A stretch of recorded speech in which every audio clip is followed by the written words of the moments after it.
चलिए, ये तो एक खबर आपके सामने हुजाज इकराम ने जहां पर रात मुज़दलिफ़ा के अंदर गुजारी है खुले आसमान के नीचे, और आज कुर्बानी का एक सिलसिला भी थोड़ी देर बाद शुरू हो जाएगा सऊदी अरब के अंदर, जहां पर 2.5 घंटे अभी इस वक्त पीछे वक्त चल रहा, चूँकि 6 सवा 6 के आसपास का वक्त है।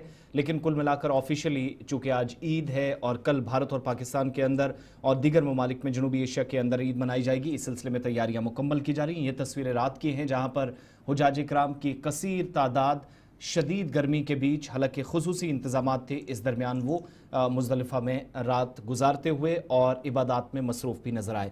अब आगे बढ़ते हैं, बात जंगज़दा इलाकों की भी ज़रा करते हैं, जहां पर रूस और यूक्रेन के हवाले से मुसलसल हम बता रहे हैं कि किसी तरह की कोई पेशरफ्त नहीं हुई है और एक दूसरे पर हमले और वो जो टिट फॉर टैट वाली पॉलिसी है वो जारी है। लेकिन दूसरी जानिब इसी तर्ज पर भारत और पाकिस्तान भी चल पड़े और पहलगाम हमले के बाद जो कार्रवाइयाँ सरहद पार की गई और सबसे बड़ा एक्शन था सिंध तास आबी मुआहिदा रोकना, उसके जवाब में पाकिस्तान की तरफ से भी कुछ इकदाम उठाए गए। लेकिन ताज़ा बयान जिसने पाकिस्तान का वाज़ेह मौक़िफ़ और एक ख़तरनाक मौक़िफ़ भी हो सकता है जम्मू कश्मीर के मामले पर, क्योंकि पाकिस्तान के वज़ीर दिफ़ा ख्वाजा आसिफ ने दूसरी मरतबा ये दोहराया है एक खुसूसी इंटरव्यू के दौरान कि कश्मीर को अब बैनुल-अक़वामी सतह पर हैंडल किया जाएगा और जो शिमला मुआहिदा था वो ख़त्म कर दिया गया है, क्योंकि उस डॉक्यूमेंट को मुर्दा डॉक्यूमेंट का लफ्ज़ इस्तेमाल करते हुए उन्होंने कहा कि ये डेड डॉक्यूमेंट है, इसलिए लाइन ऑफ कंट्रोल जिसको तस्लीम शुदा सरहद के बजाय अब उनके मुताबिक जंगबंदी लाइन महज करार दिया जाए। ख्वाजा आसिफ के मुताबिक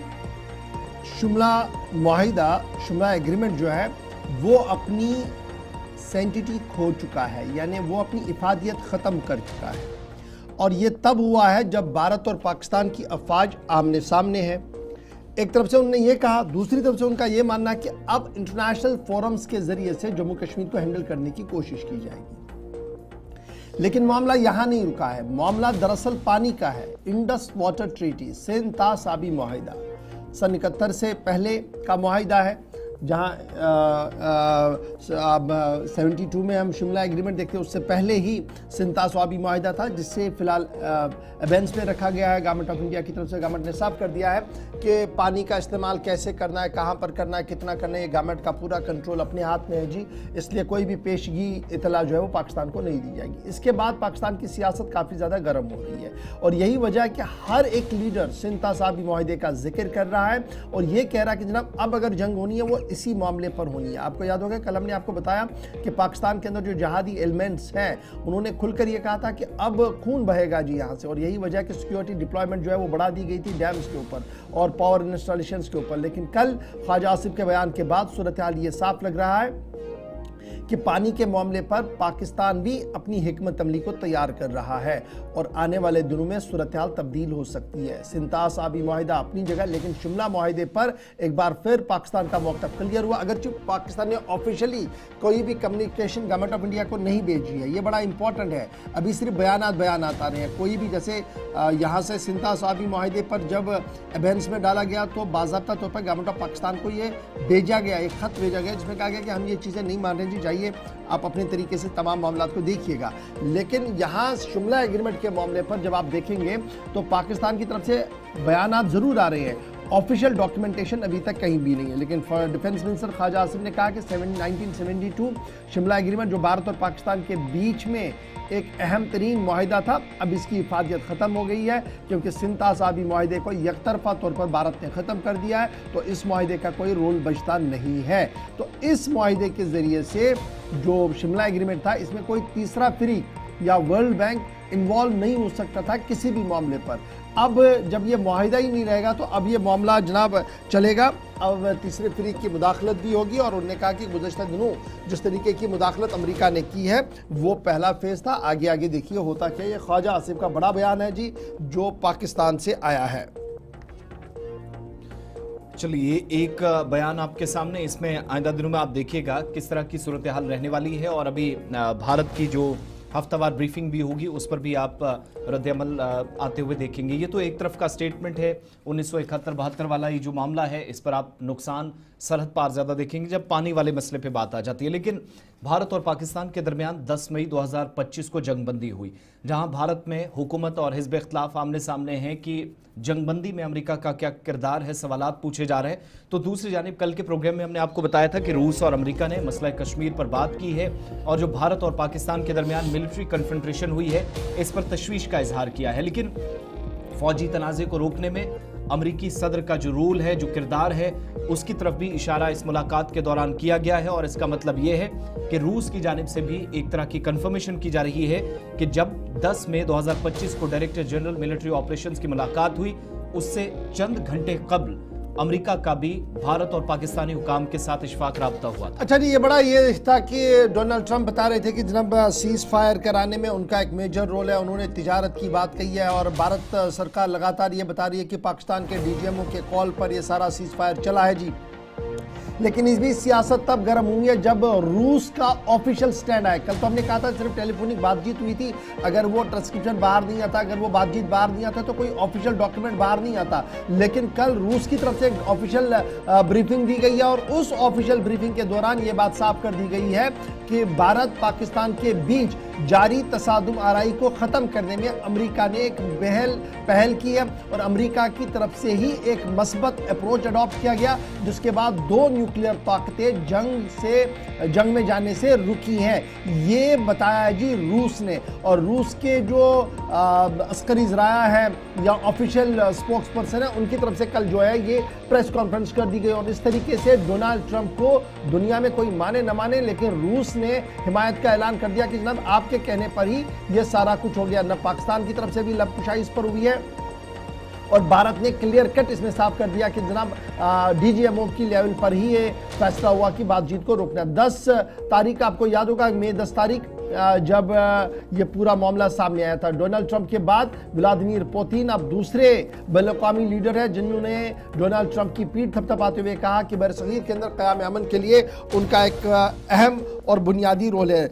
रंजीव अच्छा जी, जो फॉरेन अफेयर्स मिनिस्टर के जो स्पोक्स पर्सन है, तर्जमान आला जो हमारे मुल्क के हैं, उनका मानना था कि 10 मई 2025 को डीजीएमओ ने दोनों तरफ से बातचीत की है और उसके बाद ये फैसला हुआ कि फिलहाल जो है वो सीज फायर होना चाहिए। और फिर डॉक्टर जयशंकर और दीगर लीडरों की तरफ से भी बयान आए हैं, लेकिन डोनाल्ड ट्रंप मुसलसल ये दावा करते रहे कि उनके कहने पर, उनके तिजारत के मामले पर ही ये सब कुछ हुआ। और कल पुतिन साहब भी उनकी हिमायत में खड़े होते हुए नजर आ रहे हैं। ये तो थी बात जनाब रूस की, जो बयान आया, रूस से बयान आया और मुल्क के अंदर सियासत ना हो, ये सवाल ही पैदा नहीं होता। और यही वजह है कि कांग्रेस ने एक बार फिर लंगर लंगूट कस लिया है और मोदी हुकूमत पर सवालिया निशान ताक दिया है। और सीधी बात कल कांग्रेस की तरफ से पूछी गई है और कांग्रेस ने वजीर आजम से सीधे सवाल करते हुए पूछा कि ट्रंप के करीबी दस्तराज की तरफ से कल जिस तरीके से प्रेस कॉन्फ्रेंस करते हुए डोनाल्ड ट्रंप की पजीराई की गई और डोनाल्ड ट्रंप के दिए गए बयान की हिमायत की है,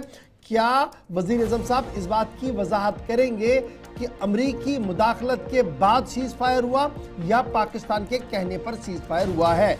ये कांग्रेस के general secretary in-charge communication Jairam Ramesh की तरफ से कल प्रेस कॉन्फ्रेंस, कल बयान जारी कर दिया गया है और उसमें यह साफ कर दिया गया कि ऑपरेशन सिंदूर, जिस पर पूरा मुल्क वजीर आजम के साथ खड़ा था, लेकिन अब जिस तरीके के सवालात उठ रहे हैं उसके बाद ये सोचने पर मजबूर हो रहा है कि मुल्क की क़यादत के साथ एक बात और आलमी क़यादत के साथ जब दूसरी बात हो तो सूरत हाल तशवीशनाक है। सवाल पूछा है कांग्रेस ने वज़ीर आज़म साहब से और उम्मीद लगाई जा रही है कि आज वज़ीर आज़म जब जम्मू कश्मीर के दौरे पर आएंगे तो ये जो कल से काफ़ी हंगामा चल रहा है इसकी ओर वज़ीर आज़म साहब की खुसूसी तवज्जो होगी और ज़रूर आज इन सवालों का जवाब भी दिया जाएगा। तो पुतिन साहब का बयान आया और दिल्ली में जयराम रमेश ने उस बयान को टेकअप किया और कहा कि वज़ीर आज़म आज खुद ये बताएं कि इसीलिए तो हम चाह रहे थे कि स्पेशल सेशन हो, मॉनसून एक ऑपरेशन सिंदूर के पस मंजर और पेश मंजर में ये सारी चीज़ें चले, लेकिन उसको भी नज़रअंदाज किया गया। और अब रूस ने भी अपनी बात जब सामने रखी है तो अब वज़ीर आज़म खुलकर ये बताए कि अमरीकी रोल कहाँ पर है। याद रखिएगा, वज़ीर दिफा, वज़ीर ख़ारजा, वज़ीर-ए-आज़म का दफ्तर और मुख्तलिफ वज़रा की तरफ से लगातार ये साफ कर दिया गया कि DGMO लेवल की मीटिंग जो पाकिस्तान के कहने पर हुई, उसके बाद सीज फायर हुआ है, लेकिन उसके फौरन बाद डोनाल्ड ट्रंप ने 3 मरतबा ये बात बताई कि उनके कहने पर हुआ, और रूस ने इस बात की तस्दीक दोबारा कर दी। और यही वजह है कि सियासत काफ़ी ज़्यादा मुल्क के अंदर गर्म है और कांग्रेस ने सीधे सीधे से सवाल पूछ लिया है। ये तो थी बात जनाब सियासत की और रियासत के अंदर मामलात की, लेकिन ज़रा फ़िज़ाई हदूद की भी बात करते हैं, और फ़िज़ाई हदूद की बात करना बड़ा इंपॉर्टेंट है। नोटम, नोटिस टू एयरमैन, ये आपको याद होगा जब पाक भारत जंग हुई थी, दोनों अफवाज आमने सामने थे, तो नोटम कई एयरपोर्ट्स पर लगाया गया था, लेकिन इतलात और खबरों के मुताबिक एक और बार नोटम जारी कर दिया गया है। भारत पाकिस्तान बॉर्डर और अब की बार गुजरात नहीं बल्कि राजस्थान बॉर्डर पर यह नोटम जारी कर दिया गया है। 7 जून और 8 जून को नोटम का इनफाज रहेगा, यानी नोट टू एयरमैन पूरी तरह से रहेगा, और इस दौरान बड़े पैमाने पर वॉर ड्रिल चलाई जाएगी, बड़े पैमाने पर एयर एक्सरसाइज की जाएंगी। और ये इतला हमें ज़राए से मिली है कि नोटम जारी कर दिया गया है। लार्ज स्केल एयरफोर्स, जो इंडियन एयरफोर्स है, वो बड़े पैमाने पर एक्सरसाइज करने जा रहा है 7 और 8 तारीख को southern sector Indo Pakistan border पर। और इस तरीके से राजस्थान को अब की बार चुना गया जो इंटरनेशनल बॉर्डर के बिल्कुल पास है। और इंडियन एयरफोर्स पिछले कई दिनों से लगातार रेडीनेस और जो प्रिपेयरनेस की ड्रिल्स हैं हवा में कर रहे हैं वो। और पिछली बार आपको याद होगा कि गुजरात के अंदर किया गया था, और अब जो इतला हमारे पास है कि इंडियन एयरफोर्स राजस्थान के इंटरनेशनल बॉर्डर पर यह करने जा रहा है। और नोटिस टू एयरमैन जो है वो जारी कर दिया गया है। 7 और 8 तारीख इंटरनेशनल बॉर्डर पर ये तैयारियां हो रही हैं। दोपहर 3:30 बजे से शुरू होगी और अगले दिन ये 9:30 बजे तक इसका नफाज रहेगा, रात देर गए तक, यानी 7 तारीख 3:30 बजे और 8 तारीख रात 9:30 बजे तक ये पाबंदियां रहेंगी जी। और डेजिग्नेटेड जो जोन्स है वो आइडेंटिफाई पहले ही कर दिए गए हैं।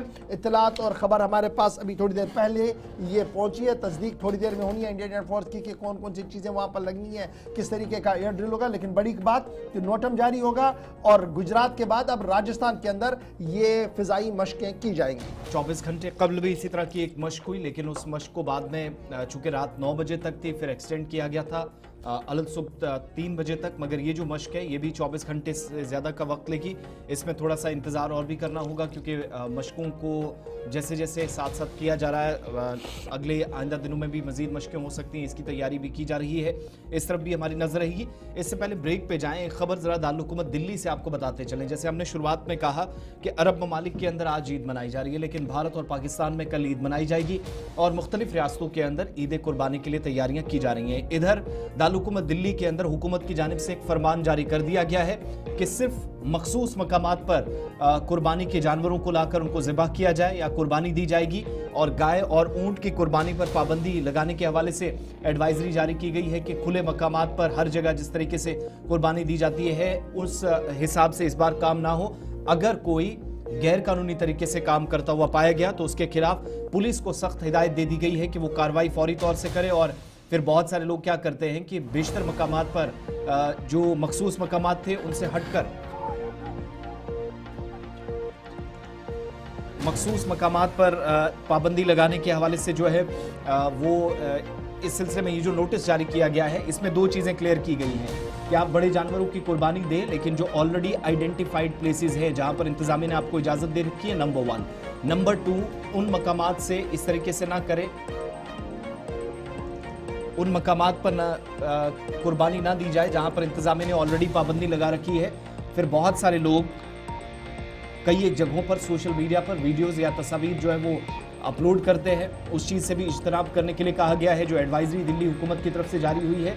और मुख्तलिफ हिस्सों के अंदर कानून पर सख्ती से अमल दरामद को यकीनी बनाया जाए। इस बात को यकीनी बनाने के लिए पहले उत्तर प्रदेश के अंदर इसी तरह की एक एडवाइजरी बहुत सारे हिस्सों के लिए आई, फिर हरियाणा के अंदर, उत्तराखंड के अंदर, और अब दिल्ली चौथी रियासत या यूटी ऐसी बनी है जहां पर कुर्बानी के से या ईद से चंद घंटे कबल ये एडवाइजरी जारी की गई है कि बड़े जानवरों की आप कुर्बानी देंगे, लेकिन ऐसे में मखसूस मकामात जो आइडेंटिफाइड प्लेसेस हैं, इलीगल तरीके से कहीं पर सैक्रिफाइस ना हो, ये सारी चीज़ें हैं।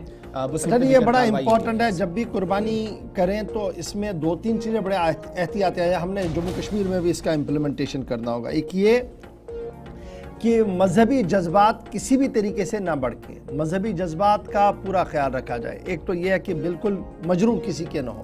दूसरा ये, जब हम बड़े जानवरों की कुर्बानी करें तो वो जो वायरल पोस्ट होते हैं उससे बहुत सारे लोगों के जो जज्बात हैं वो मजरूह हो जाते हैं। तो वो वीडियो बनाना ही गुनाह है। पहले अगर आप कुरान और हदीस को खंगालेंगे, जब आप वीडियोग्राफी करेंगे तो आपका मकसद कुछ और है, किसी को डराना, किसी को धमकाना, किसी को दहशत ज़दा करना, शायद इसलिए आप ये कुर्बानी करिए। जबकि कुर्बानी का मकसद ये था कि सिर्फ अल्लाह के लिए की जाए। अल्लाह ने साफ किया था, ना तो मेरे पास गोश्त आता है ना मीट आता है आपका, मैं सिर्फ आपके दिल के अंदर क्या कुछ चल रहा है वो देखना चाहता हूँ। और वो दिल को ज़रा इत्मीनान क़ल्ब में रखें और कुर्बानी महज अल्लाह के लिए करें, अल्लाह के रसूल के लिए करें, ना कि शोबिस के लिए करें, ना कि शो ऑफ के लिए करें, ना कि किसी को धमकाने डराने के लिए करें। और सोशल मीडिया का बिल्कुल भी इस्तेमाल इसका ना करें। और फिर पोस्ट है कुर्बानी और दीगर चीज़ें जो हैं वो बिल्कुल सॉलिड वेस्ट के तहत उन्हें कहीं पर रखें, उन मकामात पर उनको दें जहां पर इंतज़ामिया की तरफ से डेजिग्नेटेड स्पॉट्स कर दिए गए हैं,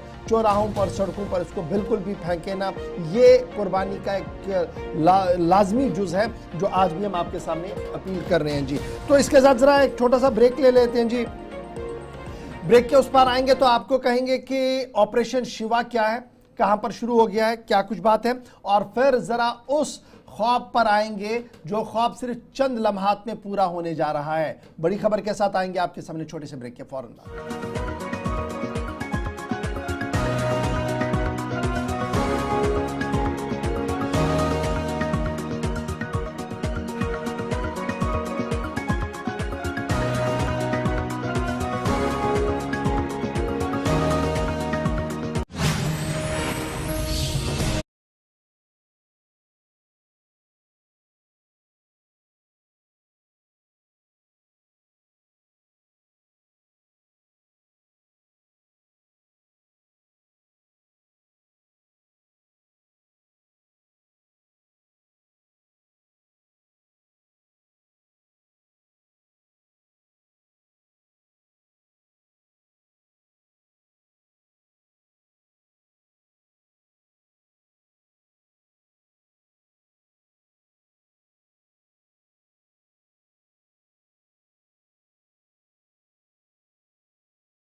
ब्रेक के बाद इस्तकबाल आप सबका। प्रोग्राम आप सलाम जेके देख रहे हैं। थोड़ी देर में आपको उस तारीखी मंसूबे की तरफ लेकर चलेंगे जिसकी शुरुआत आज जम्मू कश्मीर में होने जा रही है। लेकिन एक और बड़ा इवेंट जम्मू कश्मीर में अगले 2 महीनों के दौरान है, वो है सालाना अमरनाथ यात्रा या वार्षिक अमरनाथ यात्रा। 3 जुलाई से 9 अगस्त के दरमियान सरकारी शेड्यूल के मुताबिक होनी है।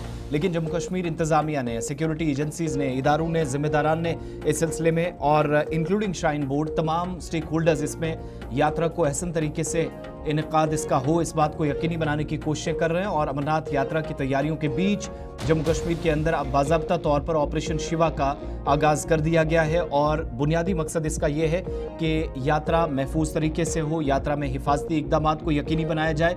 सेंट्रल आर्म पुलिस फोर्सेज के 581 कंपनियों की तैनाती को मंजूरी मरकजी वजारत दाखिला जम्मू कश्मीर के अंदर दे चुकी है, जहां पर अलग अलग मकामात पर तैनातियां आइंदा दिनों में आप देखेंगे। जम्मू श्रीनगर कौमी शाहरा से लेकर railway tracks, railway station, base camps, Pahalgam, Chandanwari और फिर सेंट्रल कश्मीर के रास्तों तक इन एहलकारों की तैनाती आप देखेंगे, जो जम्मू कश्मीर पुलिस, फौज, सीआरपीएफ और दीगर एजेंसियों के साथ हम आहंगी को यकीनी बनाएंगे। इस बार एसएसबी जो सशस्त्र सीमा बल है, बॉर्डर सिक्योरिटी फोर्सेज है, सेंट्रल रिजर्व पुलिस फोर्सेज है, तमाम लोगों की खिदमात माजी की तरह हासिल की जा रही हैं, लेकिन इजाफी कंपनियां होंगी और इनकी तादाद तकरीबन 42,000 से ज़्यादा बनते हैं, जो खुसूसी सीसीटीवी कैमरा और ड्रोन से मुख्तलिफ इलाकों में, रास्तों में जहां निगरानी होगी उन इलाकों के अंदर भी तैनात रहेंगे।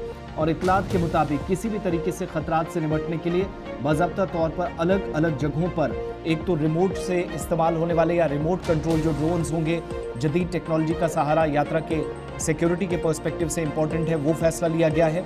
दूसरा, कई एक मकामात पर आप जो खुसूसी वो जो कुत्तों के और स्नाइपर डॉग्स के दस्ते होते हैं, स्पेशल डॉग्स एक तरह से आर्म्ड फोर्सेस के साथ रहते हैं, उनका भी एक कलीदी किरदार सिक्योरिटी के पर्सपेक्टिव से इस यात्रा के दौरान रहना है। और इसके अलावा Indo Tibetan border police, central industrial security forces, जो कि आमतौर पर आपको एयरपोर्ट्स और रेलवे स्टेशन के आसपास दिखती है, उसकी भी एक बड़ी जिम्मेदारी। यानी कुल मिलाकर सिक्योरिटी के पर्सपेक्टिव से तमाम एजेंसीज के दरमियान हम आहंगी को यकीनी बनाने के लिए ऑपरेशन शिवा का आगाज जम्मू कश्मीर में यात्रा से कब हुआ। सिक्योरिटी रहेगी और लखनपुर से सिक्योरिटी पॉइंट का आगाज कर दिया गया है। यूनियन टेरिटरी जम्मू कश्मीर का जो बेस पॉइंट है, जहां से आप गेटवे मानते हैं, अंदर आते हैं जम्मू कश्मीर के अंदर, वहां पर पहला सिक्योरिटी कवर आपको दिखेगा। और उस सिक्योरिटी कवर को आप जम्मू के यात्रा भवन तक पहले देखेंगे। यात्रा भवन से रास्ता जो श्रीनगर जम्मू नेशनल हाईवे से होते हुए जा रहा है, इस पर 3 टायर सिक्योरिटी होगी और टाइम कट जो है वो दे दिया गया कि सुबह कितने बजे यात्रा निकलेगी, कितने बजे तक चलेंगी गाड़ियां और ये कानवाई कहां से चलेगी। और फिर जो 2 अहम तरीन रास्ते हैं, पहलगाम का 48 किलोमीटर का और बालतल का तकरीबन 14.5 किलोमीटर का जो रास्ता है, इन रास्तों पर हसास सिक्योरिटी दस्ते जो है वो तैनात कर दिए गए हैं। स्नैपर डॉग्स तैनात कर दिए गए हैं, स्नैपर्स को तैनात कर दिया गया है ताकि यात्रा जो है वो 3 टायर सिक्योरिटी के अंदर जो है वो लगाई जाए। इस बीच अब की बार इस यात्रा पर इसलिए भी सबकी नजरें हैं क्योंकि बाइसरन पहलगाम के बाद सयाहत सिफर हो गई है ना, सयाहत बिल्कुल महदूद हो गई है। इक्का दुक्का सयाह जम्मू कश्मीर के दौरे पर आ रहे हैं और अगर ये सूरत हाल बेहतर तरीके से चली, ऐसन तरीके से चली, बिला खलल चली, तो ये लाखों लोग जो जम्मू कश्मीर के दौरे पर आएंगे, ये दोबारा से ब्रांड एम्बेसडर उसी तरीके से बनेंगे जिस तरीके से सन 1992-93 में थोड़े से यात्री आए थे, लेकिन 94, 95 और 96 आते आते यात्रियों की तादाद बढ़ी, क्योंकि वही लोग हर इलाके के अंदर गए जिन्होंने कहा कि जम्मू कश्मीर के हालात इस वक्त कैसे हैं। इसलिए इस यात्रा पर न सिर्फ जम्मू कश्मीर के लोगों की नज़र है, जम्मू कश्मीर इंतजामिया की नज़र है, मरकजी हुकूमत ने भी खुसूसी इक़दाम किए हैं ताकि मुल्क भर से आने वाले लोगों को हर मुमकिन सहूलियत यहाँ पर मिले। और specially Shri Amarnath shrine board, जिनके ऊपर सबसे बड़ी जिम्मेदारी इस वक्त आयद हो चुकी है। ये तो थी बात ऑपरेशन शिवा अमरनाथ यात्रा के हवाले से, जो 3 जुलाई से 9 अगस्त के दरमियान जारी रहेगी। अब जनाब बात करते हैं उस बड़े मंसूबे की, उस अजीम मंसूबे की जो महाराजा के टेन्योर में देखा गया था ख्वाब, और वजीर आज़म नरेंद्र मोदी साहब ने उस ख्वाब की ताबीर मुकम्मल कर ली है। यानी श्रीनगर से जम्मू और श्रीनगर जम्मू को पूरे मुल्क से जोड़ने वाली रेल लाइन का मंसूबा महाराजा प्रताप सिंह ने बाज़ाब्ता तौर पर अंग्रेजों के साथ बैठकर एक दस्तावेज बनाया और एक प्लान प्रोजेक्ट बनाया कि किस तरीके से हम कहां से हम इस ट्रैक को ले सकते हैं, लेकिन वो रहा नहीं। लेकिन आज जम्मू कश्मीर के लिए तारीखी दिन है और कटरा से कश्मीर के लिए आज थोड़ी देर के बाद ट्रेन बाज़ाब्ता तौर पर शुरू कर दी जाएगी और ये ट्रेन सर्विसेज चलने से न सिर्फ रस्ल रसाइल को फायदा मिलेगा बल्कि सयाहती और फिर फाइनेंशियल एस्पेक्ट से भी इस ट्रेन को इंतहाई अहमियत के साथ देखा जा रहा है। बड़ी खबर कि आज एक अहम तरीन दिन है, 6 जून एक स्पेशल डे जम्मू कश्मीर के लिए है। थोड़ी देर में नई दिल्ली से वजीर आज़म साहब रवाना होंगे, जम्मू पहुंचेंगे, जिसके बाद जम्मू के अंदर बाज़ाब्ता तौर पर उस रेल लिंक कनेक्टिविटी को जिस पर हजारों करोड़ रुपया सर्फ किया गया है उसे अवाम के नाम वक्फ करने जा रहे हैं। Udhampur Srinagar Baramulla rail link USBRL वज़ीर आज़म आज इस पर इफ्तिताह करने जा रहे हैं और जब ये इफ्तिताह हो रहा है न सिर्फ रेल लिंक का इफ्तिताह हो रहा है बल्कि 46,000 करोड़ रुपए के मजीद प्रोजेक्टों को भी आज अवाम के नाम वक्फ कर दिया जाएगा। और यही वजह कि इस हिस्टोरिकल मोमेंट को मजीद हिस्टोरिकल बनाने के लिए वज़ीर आला उमर अब्दुल्ला ने कटरा में कैंप किया, मरकजी वजीर डॉक्टर जितेंद्र सिंह साहब ने कैंप किया। न सिर्फ ये कि बल्कि अशनवी बिश्नोई जिनके ऊपर सबसे बड़ी जिम्मेदारी रेल सर्विसेज की है, उन्होंने भी यहाँ पर आकर अपनी सर्विसेज दी हैं और कल से मुसलसल वो कटरा के अंदर मौजूद है। एंटायर जम्मू कश्मीर के अंदर सिक्योरिटी कवर को बढ़ा दिया गया है। श्रीनगर जम्मू नेशनल हाईवे पर सिक्योरिटी बढ़ा दी गई है। रेलवे स्टेशन चाहे वो कटरा का हो, बानिहाल का हो, और ये ट्रेन की तस्वीरें हैं जी नौगाम में जो जम्मू के लिए आएंगी, कटरा के लिए आएंगी। बिल्कुल हरी झंडी का इंतजार होगा कि यहाँ से वहाँ और वहाँ से यहाँ ट्रेन आए और दोनों ट्रेनों के बारे में प्राइम मिनिस्टर साहब जो है वो आज खुद भी मुशाहिदा करेंगे। बड़ा इंपॉर्टेंट ये है, सख्त सिक्योरिटी बंदोबस्त के बीच आज बाज़ाब्ता तौर पर ये रेल वंदे भारत जो है इसे रवाना कर दिया जाएगा और स्पेशल डिज़ाइन जो कश्मीर प्रोविंस के लिए कटरा से श्रीनगर के लिए जाएगी, उसको जो क्लाइमेटिक कंडीशंस हमारे हैं उसको ध्यान में रखते हुए बनाया गया और फिर रेस्ट कटरा से जो जम्मू के लिए जाएगी उसके लिए भी उसी तरीके का बंदोबस्त जो है वो किया गया। तो बड़ी अहम बात कि आज वज़ीर आज़म साहब तकरीबन 12 से 12:30 और 1 बजे के आसपास ये पूरा प्रोसेस जो है वो मुकम्मल होगा और मुल्क के साथ श्रीनगर का राब्ता जो है वो बहाल हो जाएगा। हमारे नुमाइंदे ग्राउंड जीरो पर ज्वाइन करेंगे जी, संजीव प्रयासर साहब हमारे साथ ज्वाइन करेंगे, सोहन कोहली हमारे साथ ज्वाइन करेंगे, शिल्पा शर्मा हमारे साथ ज्वाइन करेंगी, इरफान हमारे साथ सोबा कश्मीर से ज्वाइन करेंगे, फिदा हुसैन ज्वाइन करेंगे, इरशाद हमारे साथ ज्वाइन करेंगे। चप्पे चप्पे पर हमारे रिपोर्टर्स हैं, पूरे दिन आपको हम अपडेट करते रहेंगे कि क्या कुछ वहाँ पर चल रहा है। जी आसिफ। चलिए, विकास हमें ज्वाइन कर रहे हैं, जम्मू रेलवे स्टेशन के बाहर है और ये वो स्टेशन है इसी स्टेशन की वजह से थोड़ा सा इंतजार ये करना पड़ रहा है कि कटरा से ट्रेन रवाना करनी पड़ रही है, लेकिन शायद ही आप जम्मू से देखते। अभी यहाँ पर थोड़ा काम चल रहा है। एक तो जम्मू से भी अपडेट लेंगे, रियासी चलेंगे जहां पर मेगा इवेंट एक तरह का है। कार्यक्रम अगरचे छोटा है लेकिन 2 बड़े इवेंट, एक अंजी खट ब्रिज वाला और चिनाब ब्रिज वाला। शुरुआत जरा आप सबसे पहले संजीव आप ही से करते हैं, क्या स्केड्यूल है, क्या कार्यक्रम है और एग्जैक्टली क्या आपके पास जानकारी है कि प्रधानमंत्री चूंकि सबसे पहले खबर है चिनाब ब्रिज पर आएंगे, टाइमिंग वगैरह क्या है, क्या तैयारियां हैं? जी बिल्कुल, अगर रियासी जिले की बात करते हैं तो जहां पे तैयारियां जो पूरी मुकम्मल कर दी गई हैं, वही अगर बात करें तो जिस तरह से हम सुबह सुबह आज तैयारियां देखने के लिए कोड़ी ब्रिज पे पहुंचे हैं और उसके बाद अभी हम अंजी नालाघाट जो ब्रिज बना हुआ है केबल स्टील ब्रिज, वहां पर पहुंचे हुए थे और अब दोबारा हम कोड़ी ब्रिज पे जा रहे हैं जहां पर देश के प्रधानमंत्री आज रेलवे पुल का उद्घाटन करेंगे और दुनिया का सबसे ऊंचा रेलवे पुल है। और कहीं ना कहीं अगर बात की जाए, जिस तरह से कल भी हमने देखा कि केंद्रीय जिस तरह से रेल मंत्री अश्विनी वैष्णव, डॉक्टर जितेंद्र सिंह और उमर अब्दुल्ला साहब जहां पर पहुंचे हुए थे और निरीक्षण कर रहे थे। और कहीं ना कहीं अगर बात की जाए तो जहां पे आसपास की जितनी भी पहाड़ियां हैं और कहीं ना कहीं अगर बात की जाए तो जहां पर जो सिक्योरिटी के काफी पुख्ता इंतजाम किए गए हैं, हर जगह सिक्योरिटी लगी हुई है और कहीं ना कहीं अगर लोगों की बात की जाए तो उनमें भी खुशी का माहौल देखने को मिल रहा है। ठीक है, आप हमारे साथ रहिएगा। विकास कुमार भी हमारे साथ हैं। विकास, जम्मू के अंदर प्रिपरेशंस इस बड़े मेगा इवेंट या प्रधानमंत्री के दौरे से पहले क्या नजर आ रही हैं? किसी तरह की कोई टाइमिंग में, कोई शेड्यूल में तब्दीली, खास तौर से जम्मू स्टेशन से, जहां पर यही वो पड़ाव है जहां देश के विभिन्न राज्यों के अंदर या इलाकों के अंदर यात्री रवाना होते हैं, और आज भी सुबह सुबह हम भीड़ काफी देख रहे थे, तो किसी तरह की तब्दीली, कोई चेंजेस भी टाइमिंग में साथ साथ नजर आ रही है? क्या प्रिपरेशंस हैं जम्मू के अंदर खास तौर से?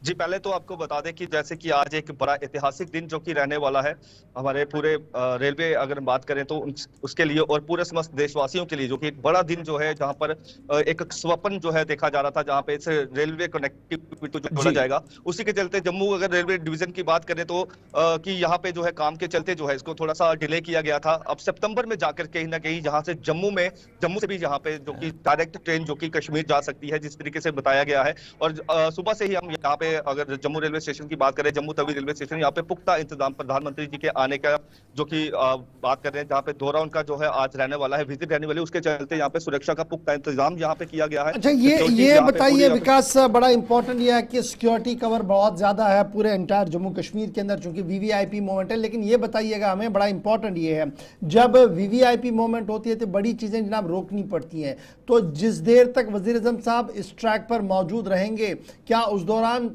रेल कोई आएगी जम्मू तक, या फिलहाल उन्हें थोड़ा रिशेड्यूल कर दिया गया है यहाँ पर? जी बिल्कुल, पहले तो आपको बता दें, जब प्रधानमंत्री जी की यहाँ पे विजिट करेंगे, यहाँ पर वो संबोधित करेंगे, उद्घाटन करेंगे, उस वक्त जो है ट्रेन को जो है वो रीशेड्यूल जो है किया गया है, टाइमिंग थोड़ा सा चेंज किया गया है, उनको जो है थोड़ा सा चेंज किया गया है टाइम। तब तक जो है ट्रेन कोई भी जो है रवाना नहीं की जाएगी तब तक जब तक वो हरी झंडी ना दे दे। उसके चलते जो है जब उनका प्रोग्राम जो है वो पूरा खत्म नहीं हो जाता है, तब तक जो है ये रीशेड्यूल ही रहेगा। और सिक्योरिटी की अगर हम बात करते हैं, पूरी सिक्योरिटी के हवाले से अगर बात करें, यहाँ पे सुबह से ही संजीव जल्दी से बताइएगा, और उसके बाद हमने बाकी रिपोर्टर्स के पास भी जाना है। रियासी के अंदर आज ये मुलाकात का प्रोग्राम इंजीनियर्स और वर्कर्स से है, या किसी तरह का कोई प्रतिनिधि मंडल, कोई डेलीगेशन, या जिसको प्रशासन ने या सरकार ने या रेलवे अथॉरिटीज ने कोई आज मुलाकात का भी अवसर देना है, कि सीधा प्रधानमंत्री वहां से फिर कटरा वापस लौट जाएंगे? जो वर्कर हैं और कहीं ना कहीं वो भी उसी स्पॉट पे मौजूद हैं। हो सकता है कि जिस तरह से प्रधानमंत्री मोदी जी जहां पे पहुंच रहे हैं, और इतना जो देश का सबसे ऊंचा रेलवे, और कहीं ना कहीं अगर बात की जाए तो विश्व का सबसे ऊंचा जो रेलवे पुल है, और उनके साथ भी मुलाकात हो सकती है। और जहां पे अगर बात की जाए तो जिस तरह से आम लोग हैं, कटरा आज जिस तरह से हरी झंडी, श्रीनगर जो वंदे मातरम ट्रेन जाएगी उसको जब हरी झंडी दिखाएगी, उसके बाद संबोधन जो है प्रधानमंत्री मोदी जी कटरा से करेंगे। बहुत शुक्रिया आप दोनों का। जम्मू से विकास कुमार हमारे साथ थे, और रियासी से संजीव। दिन में दोबारा आपके पास लौटेंगे जैसे कार्यक्रम शुरू होंगे। और ये वो तस्वीर है डॉक्टर जितेंद्र सिंह, जम्मू कश्मीर के वज़ीर आला उमर अब्दुल्ला, और इससे पहले मरकजी वज़ीर रेल भी यहाँ पहुंचे थे। तो जो स्पॉट की तैयारियां हैं, क्योंकि पीएम के दौरे की शुरुआत ही दरअसल यहीं से होनी है। दोबारा से चलते हैं, हमारे साथ दो और नुमाइंदे मुख्तलिफ इलाकों से ज्वाइन कर रहे हैं। शिल्पा हमारे साथ हैं उस स्पॉट से जहां पीएम की रैली होनी है, कटरा स्टेडियम से। सोहन कोहली भी कटरा के अंदर मौजूद है। शिल्पा, क्या तैयारियां हैं?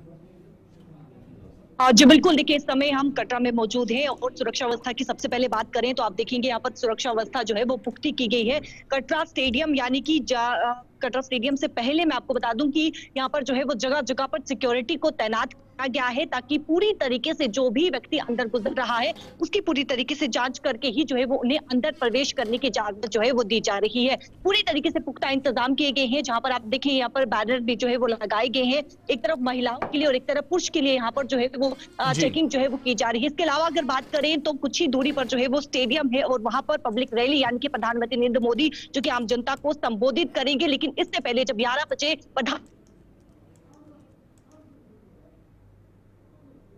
ये बीच में प्रॉब्लम्स आती रहेंगी प्रधानमंत्री जी बिल्कुल। जी शिल्पा एक चीज और भी बताइएगा, क्योंकि Bharatiya Janata party state unit भी इस रैली को प्रशासन के साथ लगा था कि एक बहुत बड़ी और ऐतिहासिक रैली बनाई जाए। जो गैदरिंग है, एक्सपेक्टेशंस क्या है, और सुबह सुबह आप क्या 9:15 के आसपास देख रहे हैं, कितने लोग इकट्ठे हुए हैं, और ओवरऑल जो वेन्यू की तैयारियां थी कि जहां पर कहा गया कि 1 लाख के करीब भी लोगों की संख्या जाती है, उस हवाले से कोई अपडेट? देखिए फिलहाल अगर गैदरिंग की बात करें तो बताया जा रहा है कि ज्यादा से ज्यादा लोग जो है वो पहुंचने की संभावना है। आशंका इस प्रकार से है कि ज्यादा से ज्यादा लोग यहाँ पर पहुंचेंगे, क्योंकि ऑपरेशन सिंदूर के बाद प्रधानमंत्री नरेंद्र मोदी का ये पहला दौरा है और कहीं न कहीं ऑपरेशन सिंदूर को लेकर भी यहाँ पर जो है वो प्रधानमंत्री नरेंद्र मोदी आम जनता को जो है वो बताएंगे। इसी के साथ जो ऐतिहासिक आज का दिन है तो इसको लेकर कहीं न कहीं एक जिस प्रकार से यूपी प्रेसिडेंट सचिन शर्मा की बात करें तो उनके द्वारा ये कहा गया है कि ज्यादा से ज्यादा यहाँ पर जो है वो गैदरिंग यानी कि 8,000 से भी लोगों की आने की फिलहाल जो है वो संभावना यहाँ पर जो है वो जताई गई है। तो जिस प्रकार से शिल्पा, अभी आप ग्राउंड जीरो पर है तो आसपास कुछ लोगों से आपकी बात हुई होगी, गाड़ी में आप आए हैं तो कुछ लोग आपको मिले होंगे, रिस्पांस क्या है, लोगों के दिलों को किस तरीके से आप पढ़ पाए, उनके दिमाग में क्या कुछ चल रहा है? देखिए ये ऐतिहासिक दिन है और करीबन 127 ईयर का जो सपना है वो पूरा होने जा रहा है। तो आम जनता काफी ज्यादा एक्साइटेड इस चीज को लेकर भी है कि ट्रेन जो है वो यानी कि जम्मू से जो है वो श्रीनगर जाएगी, उस पे वो सफर करेंगे। जो लंबे सफर यानी कि डिस्टेंस जो था वो कहीं ना कहीं कम हो रहा है। तो ये जो सपना है आम जनता का वो पूरा होने जा रहा है और आम जनता बेहद खुश है, क्योंकि ठीक है शिल्पा, आप बने रहेंगे हमारे समझना। सोहन के पास भी चल, सोहन कोहली, चूंकि आप लोकल भी हमारे वहां पर है, लगातार आप पहले दिन से हर एक चीज पर देख रहे हैं, क्या मैं ये मानूं आज प्राइम मिनिस्टर साहब का कटरा आना और कटरा से वंदे भारत ट्रेन को श्रीनगर भेजना, फिलहाल यहां पर चेंज करनी होगी, चेंज ओवर स्टेशन बनाना, क्या ये माना जाए कि कटरा की अहमियत और ज़्यादा बढ़ी है और कटरा के लोगों को और इससे ज़्यादा फायदा होगा? क्योंकि चाहे जितनी भी देर के लिए लोगों को अब इस स्टेशन को एक मेन स्टेशन के तौर पर देखा जा रहा है जिन्हें कश्मीर जाना है। है क्योंकि अब से थोड़ी ही देर में जो है ट्रेन जो वंदे भारत जो स्पेशल डिजाइन की गई है वो कटरा से कश्मीर की ओर रवाना होगी। मगर कहीं ना कहीं कटरा के लोगों में एक खुशी की लहर हो रहा है कि जो भी ट्रेन जो दिल्ली से आएगी वो पहले कटरा में रुकेगी, उसके बाद जो 3 घंटे का यहाँ पे जो कट होगा उसके बाद जो है जो श्रद्धालु जो है कटरा में स्टे करेंगे। कटरा में कहीं ना कहीं देखा जाए तो बिजनेस में भी काफी ज्यादा बढ़ोतरी देखने को मिलेगी, क्योंकि इससे जो है जो कटरा का बिजनेस है वो भी कहीं ना कहीं बढ़ता हुआ नजर आ रहा है। क्योंकि मैं आपको बता दूं कटरा में इतना असर रहता है क्योंकि कहीं भी कोई कुछ वारदात हो जाती है तो सबसे ज्यादा जो असर है वो कटरा को देखने को मिलता है। क्योंकि पहले भी जो पहलगाम में अटैक हुआ उसके बाद पहले जो शिवकोड़ी में जो अटैक हुआ था, क्योंकि सबसे ज्यादा असर जो है वो कटरा के ऊपर पड़ा था। मगर अब कहीं ना कहीं जो रेल लिंक जो कश्मीर से कन्याकुमारी तक जुड़ने जा रहा है, जो अब कुछ ही देर में जो वंदे भारत ट्रेन जहां से जाएगी, मगर उसका स्टे जो है वो कटरा में है। जो श्रद्धालु जो है वो कटरा में रुकेंगे, कहीं ना कहीं बिजनेस को भी बढ़ोतरी देखने को मिल सकती है। ठीक है शिल्पा, एक जल्दी से एक चीज और भी बताइएगा, आप कटरा में इस वक्त मौजूद हैं, प्रधानमंत्री के साथ हमने देखा रेल मंत्री कल ही पहुंच गए, doctor Jitendra Singh, chief minister, उपराज्यपाल, तमाम लोग स्थिति का जायजा ले रहे थे तैयारियों के या अरेंजमेंट्स का।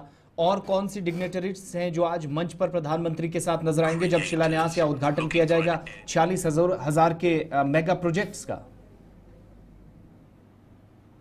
जिस प्रकार से अगर हम बात करें बड़े चेहरों की, तो बड़े चेहरे जो है वो प्रधानमंत्री नरेंद्र मोदी के साथ होंगे और साथ ही साथ देखिए सीएम उमर अब्दुल्ला की बात करें तो वो भी बताए जा रहे हैं कि वो भी जो है वो जल्द ही यहाँ पर पहुंचेंगे। और साथ ही साथ तमाम बड़े चेहरे, हालांकि आपने देखिए जिस प्रकार से कहा कि रेलवे मिनिस्टर की बात करें वो भी जो है वो कल ही जो है वो पहुंच चुके थे, जहाँ पर पूरी तरीके से उन्होंने जायजा लिया था। और उसके साथ तमाम भारतीय जनता पार्टी के लीडर्स और भारतीय जनता पार्टी के तमाम जो बड़े चेहरे हैं वो प्रधानमंत्री नरेंद्र मोदी के साथ होंगे, जो कि पब्लिक रैली में जो है यानी कि आम जनता को जो है वो कहीं न कहीं संबोधित करते हुए भी जो है नजर आए। हमारे साथ रहिएगा, जरा बारामूला वाली साइड भी चलते हैं, क्योंकि हम जब एक बड़े एरिया को, एक बड़े हिस्से को कनेक्ट करने की बात कर रहे हैं तो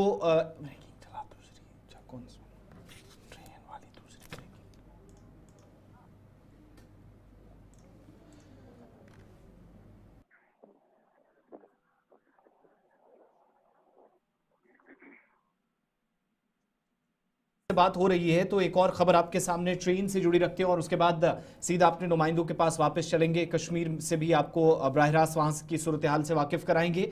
सितंबर में जहां जम्मू से कश्मीर के लिए बराह रास्त रेल जाएगी, जो कल ही मिनिस्ट्री फॉर रेलवेज की तरफ से कंफर्म किया गया, और जम्मू रेलवे स्टेशन पर अभी काम चल रहा है, इसकी भी कंफर्मेशन होगी, जो सितंबर तक कंप्लीट होने की उम्मीद है। लोगों के लिए एक बड़ी सहूलत यहां से होगी। और वो जो आप सब जानते हैं कि अमृत रेलवे स्टेशन के तहत 600 प्लस रेलवे स्टेशन पूरे मुल्क के अंदर जिनकी मरम्मत की जा रही है, मॉडर्नाइजेशन हो रही है, उनमें जम्मू का भी है, जहां पर प्लेटफॉर्म नंबर 4 और 3 पर जो काम था सबसे ज्यादा 4 पर है, वो जारी है। उसकी वजह से वो जो बार बार एक सवाल पूछा जा रहा था कि क्या बराह रास्त जम्मू से कश्मीर ट्रेन जाएगी, स्टेशन की फहरिस्त में आप देखेंगे तो जम्मू और कटरा दोनों शामिल है। नहीं, जम्मू तवी पहला ही स्टेशन है। दैट मीन्स आने वाले वक्त में अप टू सितंबर थोड़ा सा इंतजार करना होगा। ये मरकजी वजीर की तरफ जानिब से क्लियर कर दिया गया। लेकिन जो बार बार हम बात करते हैं कि कल्चरल एक्सचेंजेस होंगे, लोगों का आना जाना, रवाबित और मजबूत होंगे। और एक चीज जो उमर अब्दुल्ला की तरफ से इशफाक कल क्लियर की गई कि अचानक से एयरलाइंस की तरफ से किराया बढ़ा देना और कौमी शाहराह पर बार बार जो उलझने थी वो भी बहुत जल्द खत्म हो जाएंगी।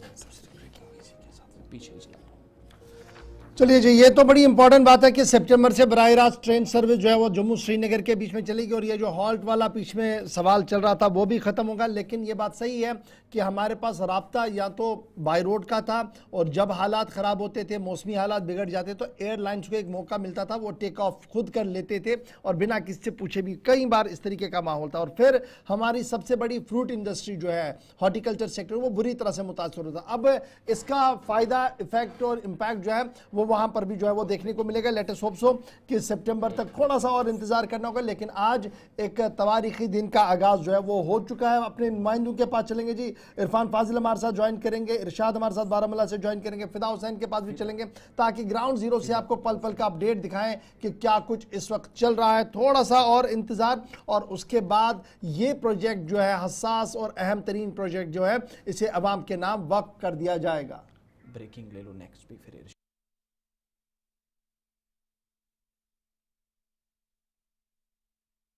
इरफान और इरशाद के पास भी चलेंगे, लेकिन एक और खबर आपके सामने रखनी हो और उसके बाद सीधा दोबारा अपने नुमाइंदों के पास। फिदा हुसैन को भी जरा कनेक्ट कीजिएगा, साउथ कश्मीर भी आपको लिए चलेंगे।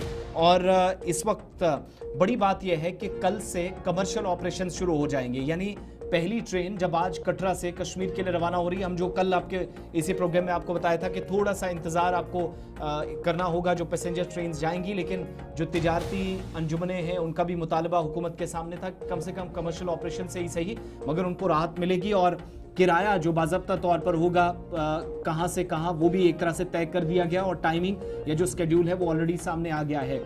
2 ट्रेनें यानी 2 बल्कि 4 ट्रेनें जो जोड़ियां एक तरह से होंगी जो हफ्ते में चलेंगी। और कल आपको एक चीज़ और भी क्लियर की थी कि ट्यूसडे और वेडनेसडे को यानी मंगल और बुध को हफ्ते में 2 दिन ये ट्रेनें बंद रहेंगी।